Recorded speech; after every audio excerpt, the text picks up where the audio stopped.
नमस्कार दोस्तों, मैं जितेंद्र आप सबका स्वागत करता हूं अपने इस यूट्यूब चैनल पे। और आज मैं हिंदी में वर्ण विचार एक लेसन है वही पढ़ाने जा रहा हूं। आशा करता हूं आप सबको पसंद आएगा। चलिए शुरू करते हैं। वर्ण विचार। वर्ण विचार।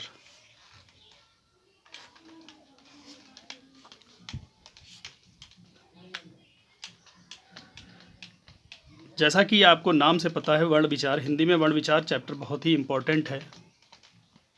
ठीक है, हिंदी में वर्ण विचार बहुत ही इम्पोर्टेंट चैप्टर है। और किसी भी भाषा को अगर हमें जानना है, हमें भाषाविद तो नहीं बनना है फिलहाल। अगर किसी भी भाषा को जानना है तो उसके हमें अल्फ़ाबेट ज़रूरी पता होने चाहिए, वर्णमाला ज़रूरी पता होने चाहिए। तो ऐसे ही हिंदी में भी वर्णमाला है। और हिंदी में जो वर्णमाला है, जैसे इंग्लिश में वॉवेल और कॉन्सोनेंट होते हैं, ऐसे ही हिंदी में स्वर और व्यंजन होते हैं। ठीक है, स्वरों की संख्या होती है 11। हिंदी में स्वरों की संख्या होती है 11। स्वर जो होते हैं वो 11 होते हैं।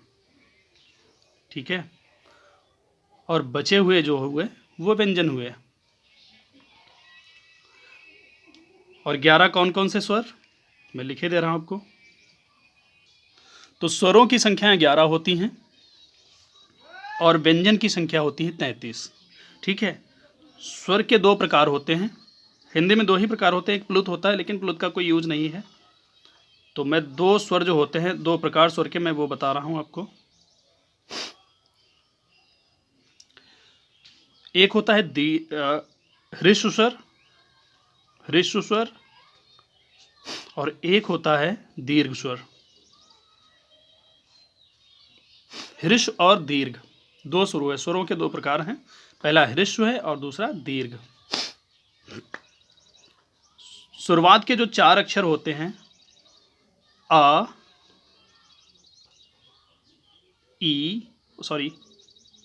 आ, ई, उ, और ये संस्कृत का री ऋषि वाला, आ, ई, उ और री, ये ह्रस्व स्वर बोलते हैं। इनको मूल स्वर भी बोलते हैं, ह्रस्व स्वर या फिर मूल स्वर।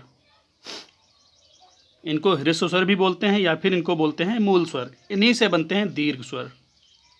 और जितने बचे हुए जो भी स्वर हैं वो होंगे दीर्घ स्वर। और बचा कौन कौन सा, आ, ई, उ, ए, ऐ,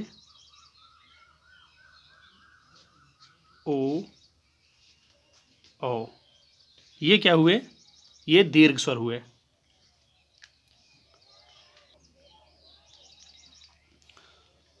अ, ई, उ, री, ये ह्रस्व स्वर हैं और इनको ही मूल स्वर बोलते हैं। ह्रस्व स्वर को ही मूल स्वर बोलते हैं। मूल स्वर से मिलकर बना होता है दीर्घ स्वर। स्वरों की संख्या 11 होती है। और मात्राएं जो होती हैं वो स्वरों की ही होती हैं। व्यंजन की कोई मात्रा नहीं होती है। व्यंजन की कोई मात्रा नहीं होती है। ठीक है, मात्राएं सिर्फ स्वरों की होती हैं। इस आ की कोई मात्रा नहीं होती। ये जो आ बना है इसकी कोई मात्रा नहीं होती है। ई, उ, री, अ, ई, उ, ए, ऐ, ओ, औ, इन सब की मात्राएं होती हैं, बस आ की मात्रा नहीं, जिसको हम लोग अपनी भाषा में बोलते हैं छोटा आ, इसकी कोई मात्रा नहीं होती है। ठीक है, तो स्वर हमारे 11 हुए, मात्राएं कितनी हुई, 10। एक पॉइंट मैं और यहाँ पर लिखे दे रहा हूँ, मात्राएं हमारी हुई 10। ठीक है, कभी कभी एग्जाम में पूछ लेते हैं कि स्वरों की संख्या कितनी है, और ऑप्शन में 11 भी दिया होता है, 10 भी दिया होता है, और जो भी दिया हो तो हमें हमेशा 11 पे टिक करना चाहिए। सॉरी, मात्राएं अगर पूछे तो 10 पे टिक करना चाहिए, अगर स्वरों की संख्या पूछ रहा है तो 11 पे टिक करना चाहिए। और ये जो री है, इसमें लोगों को बहुत कन्फ्यूजन रहता है, मुझे भी कन्फ्यूजन था। मैं भी पहले ग्रह यही पढ़ता था, लेकिन मैंने जब पढ़ा सही से तो मुझे लगा कि इसकी मात्रा क्या है। जैसे ये लिखा होता है ग्रह, और ये लिखा है ग्रह कार्य बोल देते हैं। यहाँ पे लिखा है ग्रह और यहाँ पे लिखा है गृह, दोनों में अंतर है। देखिए यहाँ पे रा है, यहाँ पे जो है लगा हुआ है ये रा लगा, और यहाँ पे री लगा हुआ है। रा क्या है हमारा? व्यंजन है, और व्यंजन की कोई मात्रा नहीं होती, मात्राएं हमेशा स्वर की होती हैं। तो जो गृह है इसको गृह पढ़ेंगे, ना कि ग्रह। अगर ग्रह पढ़ रहे हैं तो हम गलत पढ़ रहे हैं। ग्रह कोई शब्द नहीं, ग्रह है तो उसमें मात्रा, ये रा मात्रा नहीं लगी है, ये रा शामिल है, व्यंजन है रा। मात्रा हमेशा स्वर की होती है, मात्राएं हमेशा स्वर की होती हैं। तो री की मात्रा लगी गृह। ठीक है, चलिए इतना ही बताते हैं इसमें स्वर में। अब स्टार्ट करते हैं हम व्यंजन, हमारा दूसरा पार्ट स्टार्ट करते हैं व्यंजन। किताब पढ़िएगा, थोड़ा सा मैंने हिंट दे दी है, बाकी बुक पढ़िएगा, उसमें से भी मिलेगा कुछ ना कुछ।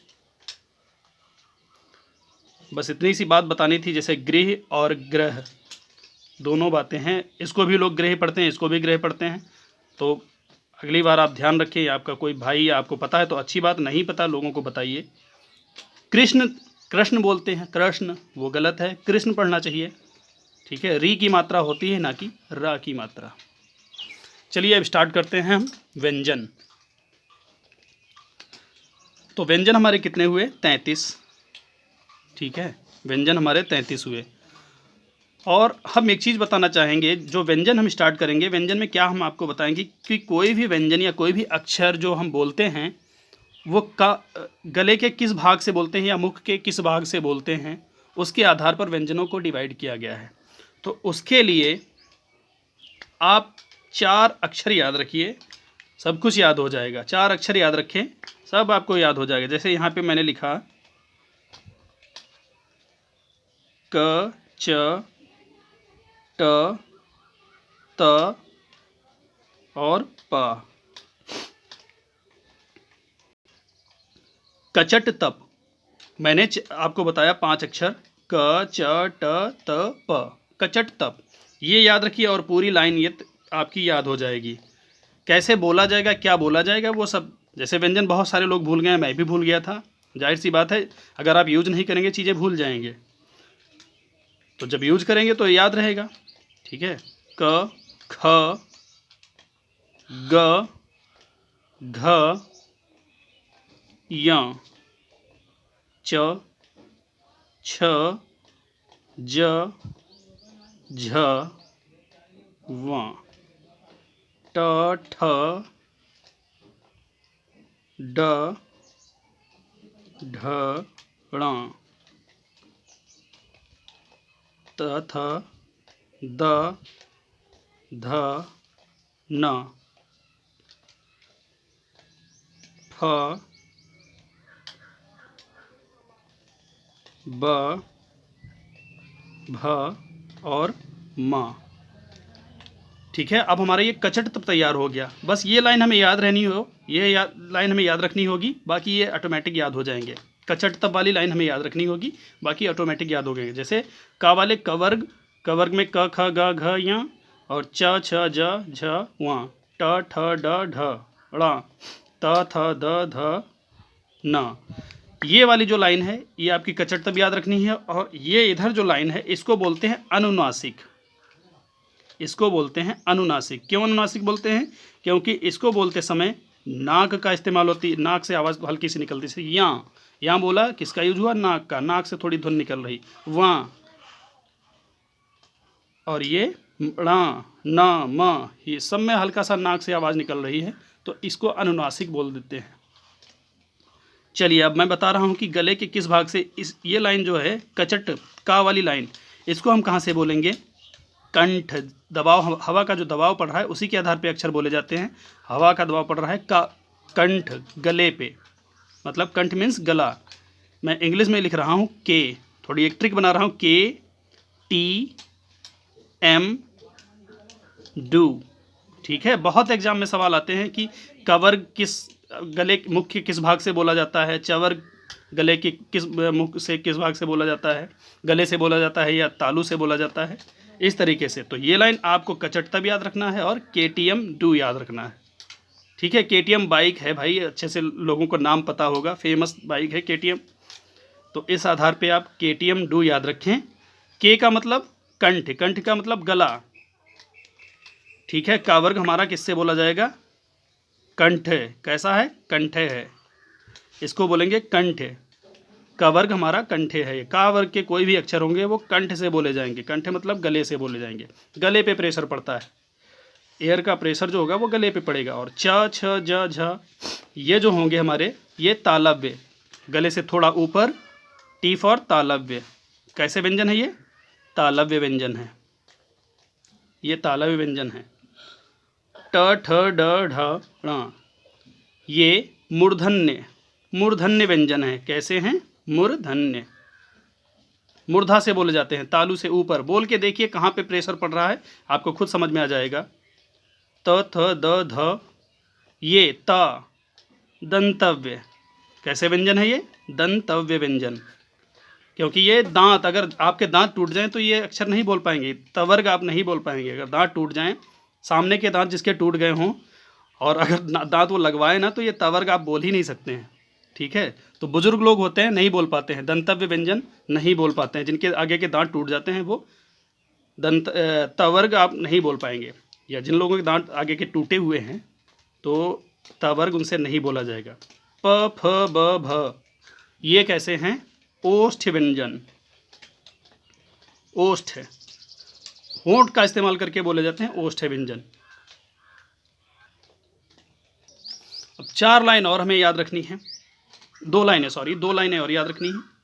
एक चीज़ और मैं बताना चाहूँगा, कभी कभार एग्जाम में आ जाता है। एक चीज़ मैं और बताना चाहूँगा इसी में, ड और ढा। ठीक है, डा और ढा, हल्का सा इसी में बता दे रहा हूँ डा ढा क्या है। अगर डा में ऐसे यहाँ पे बिंदी लगा दें ड़, और यहाँ पे ढा में अगर बिंदी लगा दें ढ ढ़ ड़ ढ़, तो ये जो व्यंजन हैं, इन व्यंजनों को बोलते हैं उत्क्षिप्त व्यंजन। उत्क्षिप्त व्यंजन। क्या बोलते हैं? उत्क्षिप्त व्यंजन। ये जो व्यंजन होगा ये उत्क्षिप्त व्यंजन होगा। ठीक है, अड़ा ढ ड़ा ढ़, कब? जब डा के नीचे बिंदी रख दी और ढा के नीचे बिंदी रख दी, तब ये उत्क्षिप्त व्यंजन हो जाएंगे।